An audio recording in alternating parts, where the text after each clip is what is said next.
जोहार दोस्तों, मैं मोनिका कुमारी आप सभी का स्टडी फॉर गोल्स पे स्वागत करती हूँ।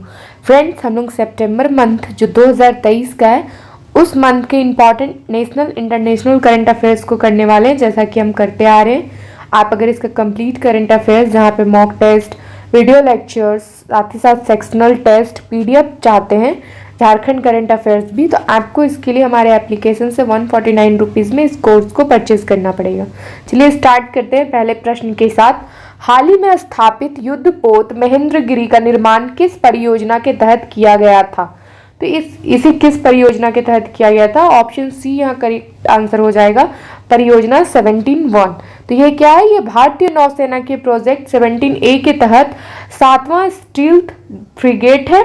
इस युद्धपोत का शुभारंभ उपराष्ट्रपति जगदीप धनखड़ की पत्नी डॉक्टर सुदेश धनखड़ करेंगी। उपराष्ट्रपति समारोह में मुख्य अतिथि होंगे और महेंद्रगिरी तकनीकी रूप से उन्नत युद्धपोत होगा। तो ये नौसेना के लिए था। प्रश्न 2, हाल ही में भद्रवाह राजमा और रामबन सुलाई हनी को जीआई टैग से सम्मानित किया गया है। ये उत्पाद किस राज्य से संबंधित है? तो ये जम्मू और कश्मीर से संबंधित है। ऑप्शन बी करेक्ट आंसर हो जाएगा। तो इसके बारे में जानते हैं। इन उत्पादों की जीआई टैगिंग प्राप्त करने की प्रक्रिया कृषि और किसान कल्याण विभाग जम्मू कश्मीर द्वारा शुरू की गई है।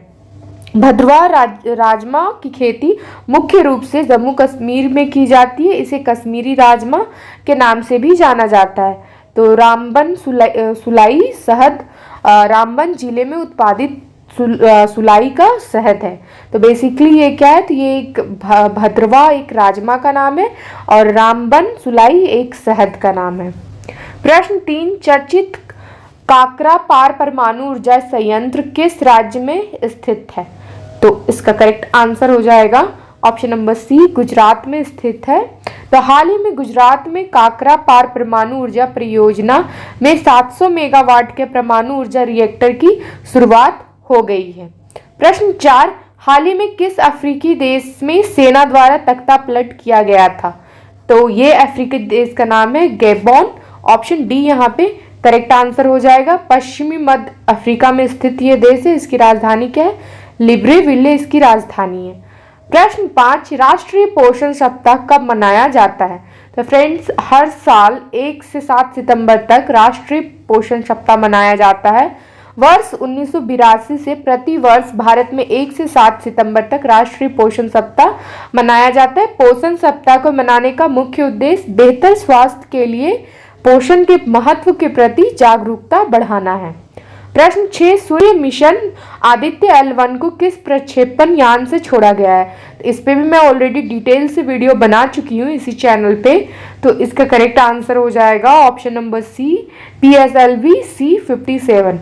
इसरो ने सौर्य मिशन आदित्य L1 को 2 सितंबर को आंध्र प्रदेश के श्रीहरिकोटा स्थित लॉन्च स्टेशन से प्रक्षेपण यान PSLV C-57 से लॉन्च किया है। प्रश्न 7, निम्न में से किस भारतीय रिजर्व बैंक के गवर्नर को अमेरिका स्थित पत्रिका ग्लोबल फाइनेंस ने शीर्ष केंद्रीय बैंकर का सम्मान प्रदान किया है? तो आरबीआई के कौन से ऐसे गवर्नर है जिनको ये सम्मान मिला है? तो ये हो जाएंगे शक्तिकांत दास जी। तो ऑप्शन ए करेक्ट आंसर हो जाएगा। प्रश्न 8, 132वां डूरंड कप 2023 का खिताब किसने जीता है? तो यह खिताब जीता गया है मोहन बगान के द्वारा। ऑप्शन ए करेक्ट आंसर हो जाएगा। प्रश्न 9, पुरुष hockey 5x5 Asia cup tournament का खिताब भारत ने किस टीम को हराकर जीता है? तो ये टीम है पाकिस्तान। ऑप्शन बी यहाँ पे करेक्ट आंसर हो जाएगा, पाकिस्तान। किस राज्य में काठमांडू कलिंग साहित्य महोत्सव का आयोजन किया गया है? तो ये किया गया है उत्तर प्रदेश में। तो ऑप्शन बी करेक्ट आंसर हो जाएगा। उत्तर प्रदेश के ललितपुर में 3 दिवसीय काठमांडू कलिंग साहित्य महोत्सव का आयोजन किया गया था। प्रश्न 11, देश की पहली सोलर सिटी कौन सी बनी है? तो Sanchi. Option A correct answer हो जाएगा। सांची सोलर सिटी में सालाना लगभग 13,747 टन कार्बन डाइऑक्साइड के उत्सर्जन में कमी आएगी। प्रधानमंत्री नरेंद्र मोदी द्वारा 2070 तक नेट जीरो उत्सर्जन कार्बन उत्सर्जन शून्य करना लक्ष्य के तहत भारत के हर राज्य में एक सोलर सिटी विकसित करने का लक्ष्य निर्धारित किया गया है। तो सोलर से क्या होगा? सूर्य की ऊर्जा से एनर्जी उत्पन्न होगी, तो ऑफकोर्स उसमें कार्बन डाइऑक्साइड की कमी ही आएगी। प्रश्न 12, दुनिया की सबसे ऊंची नटराज प्रतिमा किस राज्य में स्थापित की गई है? नई दिल्ली। आप की G20 के समय में विश्व की सबसे ऊंची नटराज प्रतिमा दिल्ली में G20 शिखर सम्मेलन के स्थल भारत मंडपम में स्थापित की गई है। तो ये देखने को भी मिला था। G20 भारत मंडपम क्या है, इस पे भी मैं डिटेल वीडियो बना चुकी हूँ। इसी प्रश्न 13, fire on the Ganges life among the dead in Banaras नामक पुस्तक किसके द्वारा लिखी गई है? तो ये पुस्तक लिखी गई है राधिका एंकर के द्वारा। ऑप्शन बी करेक्ट आंसर हो जाएगा। 14, मुख्यमंत्री सबल योजना का संबंध किस राज्य से है? तो मुख्यमंत्री सबल योजना हिमाचल प्रदेश से है। ऑप्शन बी यहाँ पे करेक्ट आंसर हो जाएगा। अगला प्रश्न 43rd एशियान समिट का आयोजन कहाँ किया जा रहा है? ये 4 से 7 सितंबर तक इंडोनेशिया की राजधानी जकार्ता में जा रहा था। तो ये तो अब हो चुका है, तो ऑप्शन यहाँ पे ए करेक्ट आंसर हो जाएगा। इसके बारे में थोड़ा डिटेल से जाने तो association of south east Asian nation इसका फुल फॉर्म होता है। इसकी स्थापना हुई थी 8 अगस्त 1967 को। मुख्यालय बैंकॉक थाईलैंड में है।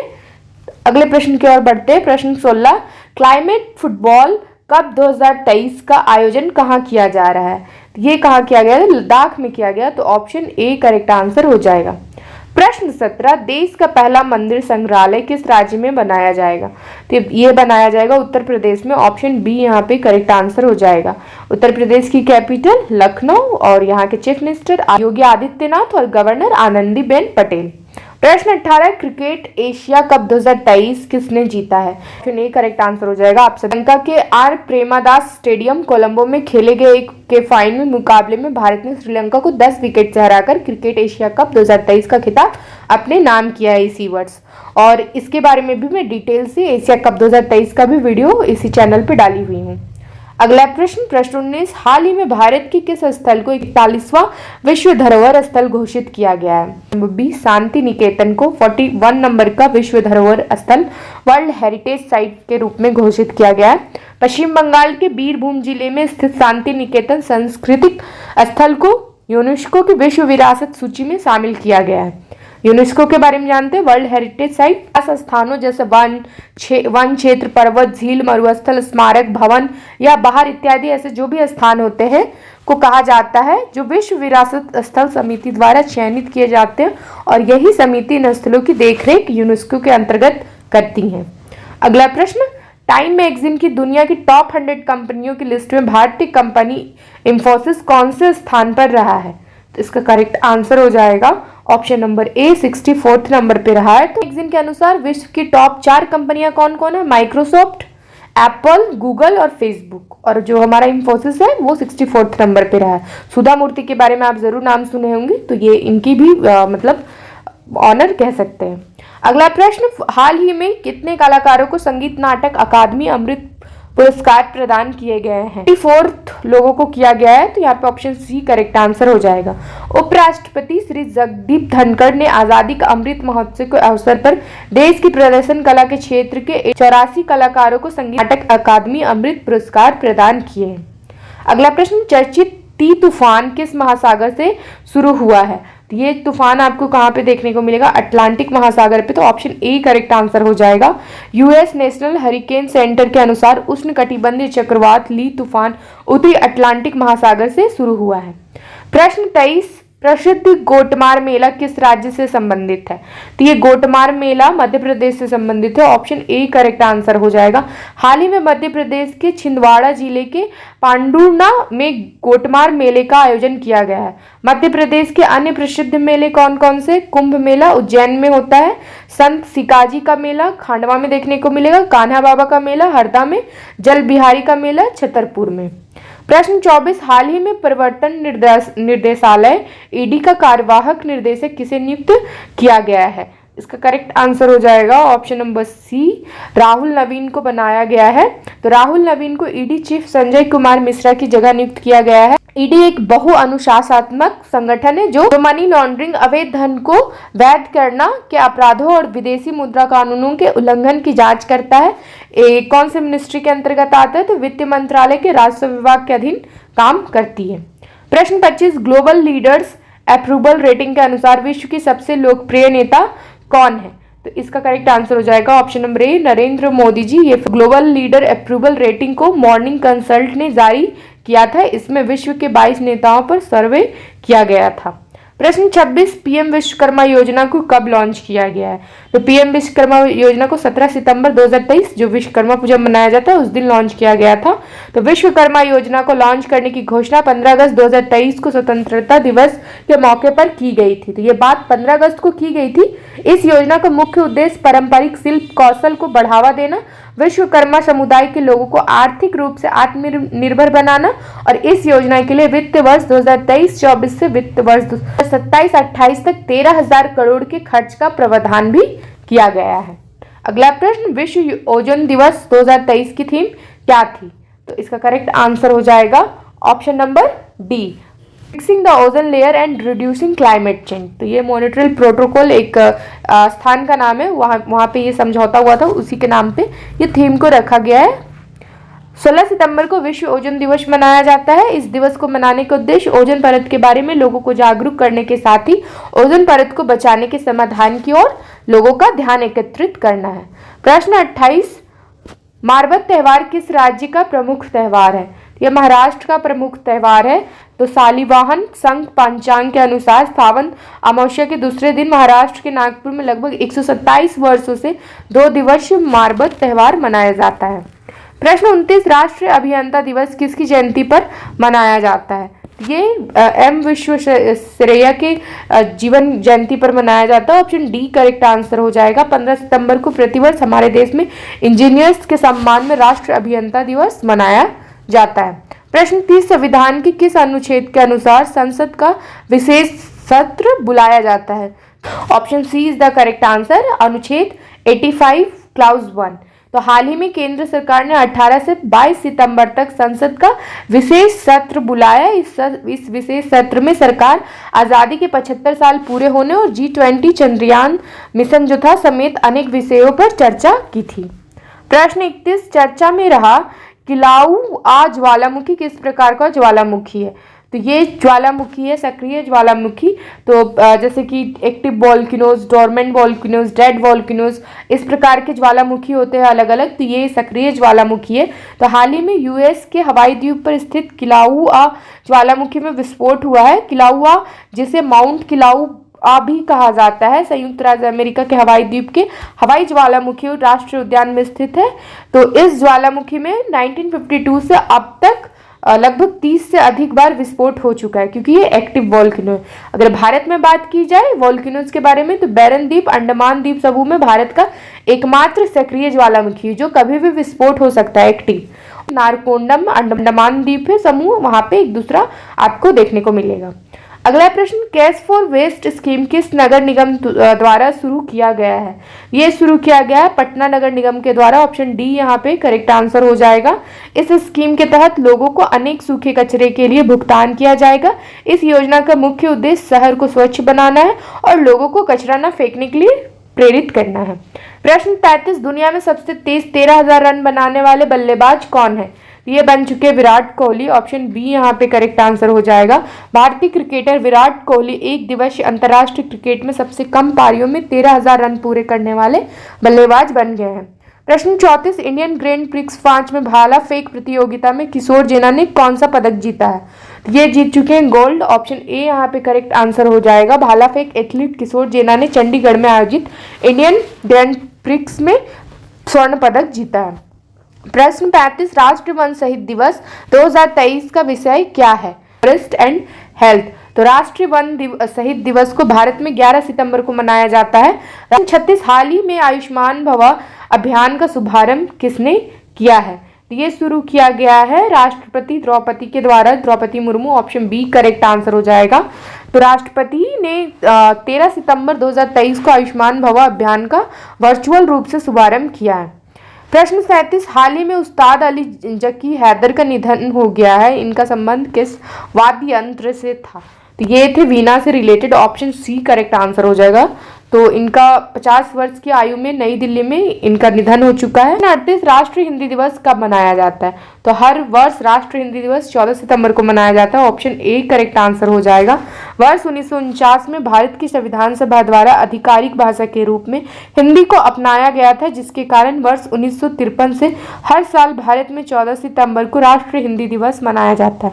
हिंदी भाषा का वर्णन संविधान की अनुसूची 8 में किया गया है। संविधान की अनुसूची 8 में वर्तमान में 22 भाषाओं का वर्णन है। प्रश्न 39, मॉब लिंचिंग पीड़ित प्रतिकर योजना का संबंध किस राज्य से संबंधित है? यह मध्य प्रदेश से है, तो ऑप्शन सी यहाँ पे करेक्ट आंसर हो जाएगा। हाल ही इस योजना के तहत 5 या अधिक व्यक्तियों की भीड़ किसी एक या अधिक व्यक्तियों को धर्म, जाति, लिंग, जन्मस्थान, भाषा, खान-पान, यौन अपराध, राजनीतिक संबंधता, जातीयता अथवा अन्य किसी आधार पर हानि पहुंचाए जाने पर राज्य सरकार आर्थिक मदद प्रदान करेगी। अगला प्रश्न, वैश्विक जैव ईंधन गठबंधन का संस्थापक सदस्य इनमें से कौन सा नहीं है? आप सभी को पता है G20 के दौरान ये चीज नया एक गठबंधन किया गया था हमारे ही देश में, तो इसका संस्थापक सदस्य पूछा जा रहा है कौन नहीं है, तो ईरान नहीं है। इसके अलावा भारत, अमेरिका और ब्राजील, ये तीनों ही देश संस्थापक सदस्य वैश्विक जैव ईंधन गठबंधन के बारे में। तो वैश्विक जैव ईंधन गठबंधन को औपचारिक रूप से नई दिल्ली में G20 शिखर सम्मेलन के मौके पर लॉन्च किया गया है। वैश्विक जैव ईंधन गठबंधन G20 के अध्यक्ष के रूप में भारत की एक पहल है। इस संगठन के भारत, ब्राजील और अमेरिका संस्थापक सदस्य हैं। इसका उद्देश्य जैव ईंधन को अपनाने के लिए सरकारों, अंतर्राष्ट्रीय संगठनों और उद्योग का एक गठबंधन तैयार करना है, साथ ही परिवहन आदि क्षेत्रों में जैव ईंधन के उपयोग को बढ़ावा देना है। अगला प्रश्न, इनमें से किसे G20 में 21वें सदस्य के रूप में शामिल किया गया है? मोस्ट इंपॉर्टेंट प्रश्न, अफ्रीकी संघ को शामिल किया गया है। ऑप्शन डी यहाँ पे करेक्ट आंसर हो जाएगा। आप सभी को मैं डिटेल से ऑलरेडी G20 पे वीडियो बना चुकी हूँ, वहां पे बताई हुई हूँ, ठीक है। तो इस सम्मेलन के दौरान प्रधानमंत्री मोदी के प्रस्ताव पर अफ्रीकी यूनियन को G20 के 21वें सदस्य के रूप में शामिल किया गया है। अफ्रीकी संघ का एक महाद्वीपीय संघ है जिसमें अफ्रीका महाद्वीप के 55 देश शामिल है। अफ्रीकी संघ के वर्तमान अध्यक्ष अजाली ओसोमानी है और अफ्रीकी संघ की स्थापना 26 मई 2001 को अदीस अबाबा इथोपिया में हुई थी। ये इसकी कैपिटल है इथोपिया की। और 9 जुलाई 2002 को दक्षिण अफ्रीका में इस संघ को लॉन्च किया गया था। विश्व की 20 प्रमुख अर्थव्यवस्थाओं के वित्त मंत्रियों और केंद्रीय बैंक के गवर्नर्स का एक संगठन है ये। प्रश्न 42, हाल ही में अजीत निनान का निधन हो गया है, यह किस क्षेत्र से संबंधित थे? कार्टूनिस्ट थे, ये कार्टून बनाते थे। ऑप्शन ए करेक्ट आंसर हो जाएगा, ये इस फील्ड से संबंधित थे। अगला प्रश्न, वरुण अभ्यास भारत और किस देश के मध्य आयोजित किया जाता है? तो ये किया जाता है फ्रांस और भारत के बीच। ऑप्शन ए यहाँ पे करेक्ट आंसर हो जाएगा। इस युद्ध अभ्यास का उद्देश्य दोनों देशों की युद्ध क्षमताओं में सुधार करना, आपसी तालमेल को बढ़ाना और क्षेत्र में शांति, सुरक्षा और स्थिरता को बढ़ावा देना है। अगला प्रश्न है, 18वें पूर्वी एशिया शिखर सम्मेलन और 20वें आसियान भारत शिखर सम्मेलन का आयोजन कहाँ किया गया है? तो डी करेक्ट आंसर हो जाएगा, इंडोनेशिया में।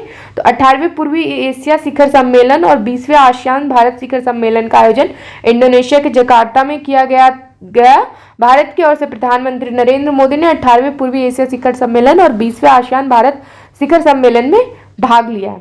अगला प्रश्न, 26th एशियाई टेबल टेनिस चैंपियनशिप 2023 में भारतीय पुरुष टीम ने कौन सा पदक जीता है? तो इनके द्वारा जीत लिया गया है कांस्य पदक। ऑप्शन सी यहाँ पे करेक्ट आंसर हो जाएगा। अगला प्रश्न, G20 इंडिया मोबाइल एप्लीकेशन द्वारा कितनी भाषाओं में G20 संबंधित जानकारी प्रदान की जाएगी? तो इसमें ए करेक्ट आंसर हो जाएगा। हाल ही में विदेश मंत्रालय ने G20 शिखर सम्मेलन से पहले G20 इंडिया नामक एप्लीकेशन लॉन्च की है। अगला प्रश्न, चर्चित प्रोजेक्ट नमन किसके द्वारा शुरू किया गया है? यह प्रोजेक्ट भारतीय सेना के द्वारा शुरू किया गया। ऑप्शन ए करेक्ट आंसर हो जाएगा। भारतीय सेना ने पूर्व सैनिकों और शहीदों के परिजनों के कल्याण के लिए प्रोजेक्ट नमन शुरू किया है। प्रश्न 48, हाल ही में घोषित टाइगर रिजर्व वीरांगना दुर्गावती टाइगर रिजर्व किस राज्य में स्थित है? ये मध्य प्रदेश में। तो ऑप्शन ए करेक्ट आंसर हो जाएगा। मध्य प्रदेश में सागर स्थित नौरादेही अभ्यारण्य और दमोह स्थित रानी दुर्गावती अभ्यारण्य को मिलाकर वीरांगना दुर्गावती टाइगर रिजर्व बनाया गया है। तो 2 अभ्यारण्य को मिला के एक टाइगर रिजर्व बनाया गया है। इसको लेकर सरकार ने हाल ही में नोटिफिकेशन जारी किया है। अगला प्रश्न, 4th भारत लैटिन अमेरिका संस्कृति फिल्म महोत्सव आयोजित किया जा रहा है। तो ये कहाँ में देखने को मिलेगा? ऑप्शन डी करेक्ट आंसर हो जाएगा। इसका आयोजन भारतीय सांस्कृतिक संबंध परिषद द्वारा किया जा रहा है। 2 दिवसीय इस उत्सव में 3 देशों कोलंबिया, इक्वेडोर और चिली के 34 कलाकार ने भाग लिया है। इस सांस्कृतिक फिल्म महोत्सव का मुख्य उद्देश्य संस्कृति और कला को बढ़ावा देना है। अगला प्रश्न, हाल ही में MS स्वामीनाथन का निधन हो गया, इन्हें किस उपनाम से जाना जाता था? तो भारत में हरित क्रांति का जनक के रूप में जाना जाता था। ऑप्शन ए करेक्ट आंसर हो जाएगा। ये भी बहुत इंपॉर्टेंट प्रश्न है। तो प्रख्यात कृषि वैज्ञानिक MS स्वामीनाथन का जन्म मद्रास प्रेसिडेंसी में साल 1925 में हुआ था। तो ये भारत सरकार द्वारा 1967 में पद्मश्री, 1972 में पद्म भूषण, 1989 में पद्म विभूषण से सम्मानित किए गए थे। इन्हें 1971 में मैग्सेसे पुरस्कार और 1987 में विश्व खाद्य पुरस्कार से भी सम्मानित किया गया था। ये सितंबर 2023 के मंथ के जो भी इंपॉर्टेंट प्रश्न थे उसके बारे में डिटेल से था। तो फिर मिलेंगे हम लोग अक्टूबर लास्ट जब हो जाएगा 2023 के इंपॉर्टेंट प्रश्नों के साथ। तो अभी के लिए इस क्लास में यहाँ पे एंड करते हैं। आप सभी का धन्यवाद।